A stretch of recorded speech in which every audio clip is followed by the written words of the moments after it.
जरा इमेजिन कीजिए, अगर हम स्क्रीन पर चल रहे इस शानदार 3D मॉडल को देखें, जहां हमारी पृथ्वी सिनेमैटिक स्टाइल में धीरे धीरे घूम रही है, और जैसे ही कैमरा उत्तरी अमेरिका के महाद्वीप पर जूम इन करता है, तो आप देख सकते हैं कि इसके किनारे कैसे एक सुनहरी रोशनी से चमक रहे हैं। बिल्कुल। और ये चमक कोई इत्तेफाक नहीं है। ये जो अटलांटिक और प्रशांत महासागरों के बीच एक विशाल रणनीतिक सेतु है ना, हम्म, जिसे हम स्ट्रेटेजिक ब्रिज भी कहते हैं, ये उसी को दर्शा रहा है। हाँ, और देखिए बैकग्राउंड में कैसे एक ट्रांसपेरेंट इन्फोग्राफिक उभर कर आ रहा है। 1492 और अमेरिगो वेस्पूसी। मतलब आज के इस गहन विश्लेषण में हम यही डिकोड करने वाले हैं कि कैसे ये महाद्वीप महज एक भूखंड नहीं, बल्कि एक अजेय वैश्विक धुरी है। सही कहा। क्योंकि इस साल 1492 में जब क्रिस्टोफर कोलंबस ने इसे दुनिया के सामने लाया, तो किसी को अंदाजा नहीं था कि ये दुनिया का शक्ति संतुलन हमेशा के लिए बदल देगा। मैं हमेशा कहती हूँ कि हमें इन नक्शों को सिर्फ इंसानों द्वारा खींची गई रेखाएं नहीं मानना चाहिए। बिल्कुल नहीं। और इसीलिए आज का हमारा मिशन यही है कि हम समझें कि कैसे यहाँ के पहाड़ों, नदियों और मैदानों ने मिलकर इसे इतनी बड़ी ताकत बना दिया। चलिए इस डायनामिक इन्फोग्राफिक की तरफ देखते हैं जो अभी एनिमेट हो रहा है। मतलब ये पूरा यूरोप महाद्वीप से दोगुना बड़ा है। हाँ, लगभग 16.5% कुल स्थलमंडल का हिस्सा। और अगर आप इस एनिमेटेड ग्रिड को देखें जो भी स्क्रीन पर ग्लो कर रहा है, उत्तर में कैप कोलंबस से लेकर दक्षिण में पनामा तक, ये पूरे 7800 किलोमीटर का विस्तार है। बाप रे, 7800 किलोमीटर! और पूर्व से पश्चिम की चौड़ाई भी तो देखिए, 6400 किलोमीटर। मतलब एशिया और अफ्रीका के बाद ये दुनिया का तीसरा सबसे बड़ा भूभाग है। हाँ, लेकिन सबसे दिलचस्प बात यहाँ ये है कि इतनी विशाल जमीन पर दुनिया की सिर्फ 9% आबादी ही रहती है। यही तो। मतलब ये ऐसा है जैसे किसी के पास रहने के लिए एक बेहद आलीशान विशाल हवेली हो, लेकिन उसमें रहने वाले लोग बहुत ही कम हों। तो क्या ये खालीपन ही इसकी सबसे बड़ी ताकत है? क्योंकि अमूमन हम सोचते हैं कि ज्यादा लोग मतलब ज्यादा पावर। भू राजनीति में ऐसा नहीं होता। इसे स्ट्रेटेजिक डेप्थ या रणनीतिक गहराई कहते हैं। मतलब जब आपके पास असीमित संसाधन हो और आबादी कम हो, तो एक आर्थिक अधिशेष मतलब इकोनॉमिक सरप्लस पैदा होता है। अच्छा, तो वो जो सरप्लस है वो ताकत में बदल जाता है। बिल्कुल। अब इस 3D मैप पर जो अलग-अलग रंग चमक रहे हैं, उन्हें देखिए। उत्तर में कनाडा है, दुनिया का दूसरा सबसे बड़ा देश और संसाधनों का खजाना। उसके नीचे यूएसए, जो दुनिया का तीसरा सबसे बड़ा राष्ट्र और सबसे बड़ा आर्थिक इंजन है। और दक्षिण में मेक्सिको भी है, जो महाद्वीप का एक बहुत ही मजबूत दक्षिणी शक्ति केंद्र है। पर उनके नीचे मध्य अमेरिका के वो 7 छोटे देश और कैरेबियन द्वीप भी तो हैं। हाँ, वो बहुत सामरिक महत्व रखते हैं, खासकर कैरेबियन या वेस्ट इंडीज के द्वीप, जिनमें क्यूबा शामिल है। पता है, ऐतिहासिक रूप से क्यूबा को दुनिया का चीनी का कटोरा कहा जाता था। ये पूरा क्षेत्र उत्तरी अमेरिका के लिए एक सुरक्षा कवच का काम करता है। वाओ, सुरक्षा कवच! मतलब अगर कोई बाहर से आना चाहे तो उसे इस चक्रव्यूह से गुजरना होगा। अगर हम मैप के ऊपरी और निचले सिरों पर ये स्प्लिट स्क्रीन इफेक्ट देखें, तो एक तरफ उत्तर पश्चिम में अलास्का और रूस के बीच की बेरिंग जलसंधि दिख रही है। हाँ, ये एक प्राकृतिक बर्फीला गेट है जो एशिया को उत्तरी अमेरिका से अलग करता है। और दूसरी तरफ ये देखिए, 1914 में बनी पनामा नहर का ये realistic 3D mechanical lock system. अरे वाह, ये एनिमेशन कितना कमाल का है! कैसे पानी का स्तर ऊपर नीचे हो रहा है। गैटून, मिराफ्लोरेज और पेड्रो मगुएल लॉक्स के नाम भी पॉपअप हो रहे हैं। मतलब ये तो समुद्री जहाजों के लिए किसी विशाल वाटर एलिवेटर जैसा लग रहा है। बिल्कुल, एक वाटर एलिवेटर ही है। पर मुझे एक बात समझ नहीं आती, सीधे जमीन काटकर नहर क्यों नहीं बना दी? ये पृथ्वी की गोलाई को मात देने वाला इतना जटिल वैज्ञानिक सिस्टम क्यों बनाना पड़ा? क्योंकि पृथ्वी पूरी तरह समतल नहीं है। अटलांटिक और प्रशांत महासागर के जलस्तर में अंतर है और पनामा का इलाका बहुत पहाड़ी है। तो पहाड़ों को काटने के बजाय इंजीनियरों ने जहाज़ों को ही पानी की मदद से पहाड़ के ऊपर से गुजारने का फैसला किया। मतलब जहाजों को लिफ्ट से ऊपर ले गए। कमाल की इंजीनियरिंग है। हाँ, और इन्हीं दो जलमार्गों बेरिंग जलसंधि और पनामा नहर ने उत्तरी अमेरिका को वैश्विक व्यापार और सैन्य आवाजाही का गेटकीपर बना दिया। कोई भी इनकी मर्जी के बिना यहाँ से आसानी से नहीं गुजर सकता। तो ये तो हो गई बाहरी सुरक्षा। अब जरा इस cinematic drone style fly bye animation को देखते हैं। वाओ, पश्चिम में ये 4800 किलोमीटर लंबी रॉकी पर्वतमाला की बर्फीली चोटियां। हाँ, और ये दुनिया की दूसरी सबसे लंबी पर्वत श्रृंखला है। इसकी सर्वोच्च चोटी माउंट एल्बर्ट है और इसके आगे अगर हम अलास्का रेंज की तरफ जाएं तो देखिए माउंट मैकिनले, जिसे डेनाली भी कहते हैं। 6194 मीटर ऊंची, पूरे महाद्वीप की सबसे ऊंची चोटी है ना ये। और फिर ये सियरा नेवादा के विशाल सिकोया पेड़ों के 3D विजुअल्स और मेक्सिकन बेल्ट का ये पोपोकाटेपेटल ज्वालामुखी जहां से अभी भी धुआं निकल रहा है। बिल्कुल, ये महाद्वीप की पश्चिमी रीढ़ है, बहुत ही सक्रिय और ऊर्जावान। एक तरह से ये किसी युवा ऊर्जावान एक्शन हीरो की तरह है। लेकिन जैसे ही कैमरा पूर्व की ओर जाता है, ये एक्सरे विजन में अपलेशन पर्वत कितने अलग दिख रहे हैं। इनके नीचे पिघला हुआ लावा और लौह कोयले के विशाल भंडार नजर आ रहे हैं। हाँ, क्योंकि अपलेशन पर्वत बिल्कुल भारत की अरावली पर्वतमाला के समान बहुत प्राचीन है।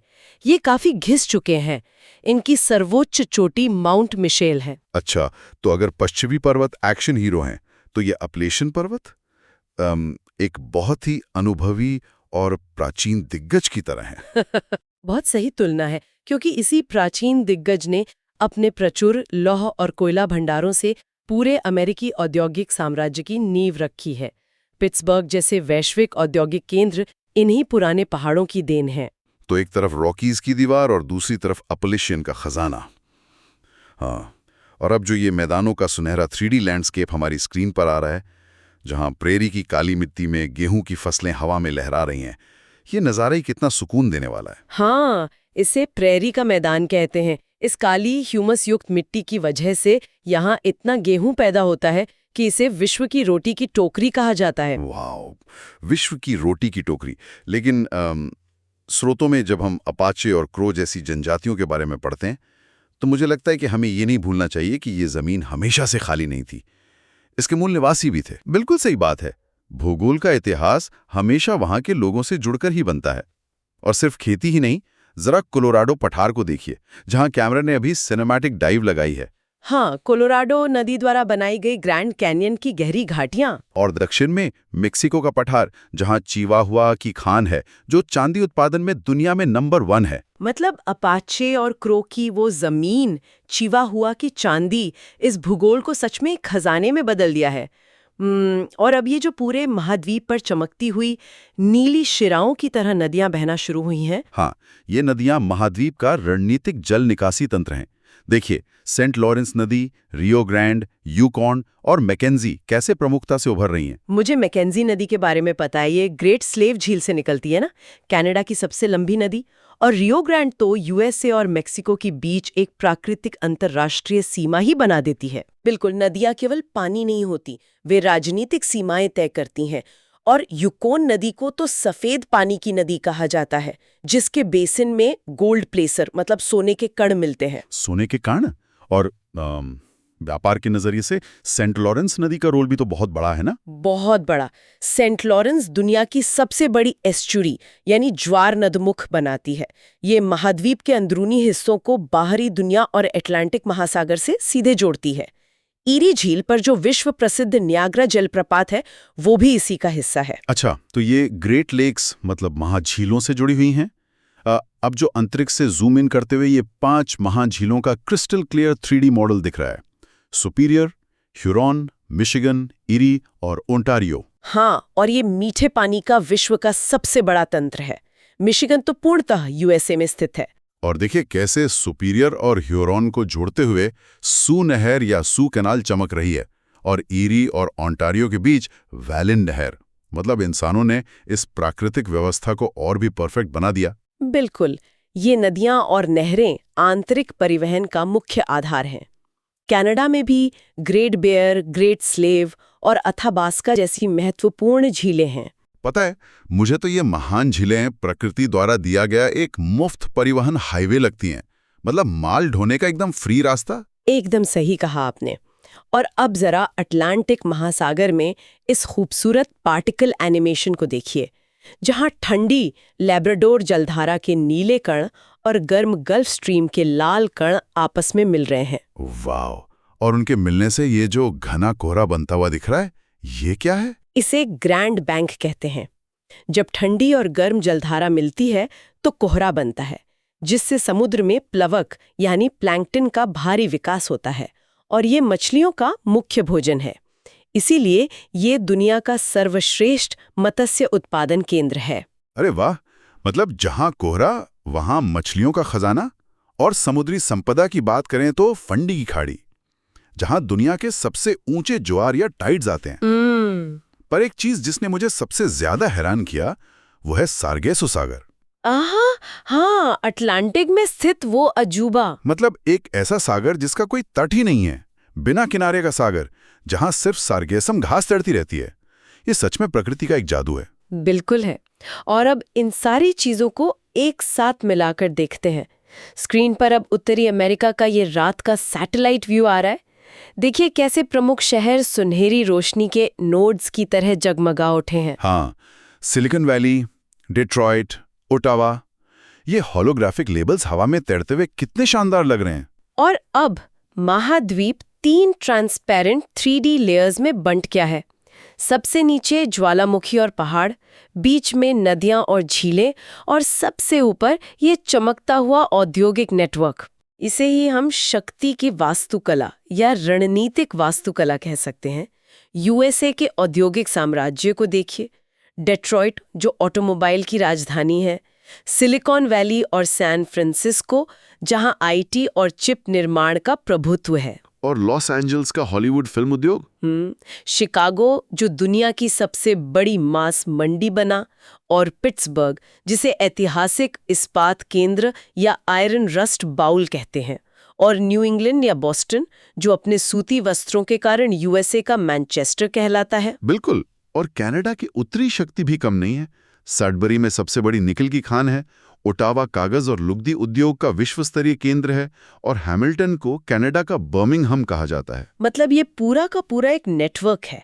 तो अगर मैं सारे डॉट्स कनेक्ट करूं, कैसे एपेलेशियन का कोयला महान झीलों के रास्तों से होकर डिट्रॉइट और पिट्सबर्ग तक पहुंचा, प्राकृतिक सुरक्षा, संसाधन और परिवहन, इन सब का ऐसा समन्वय कि एक अजेय आर्थिक इंजन बन गया।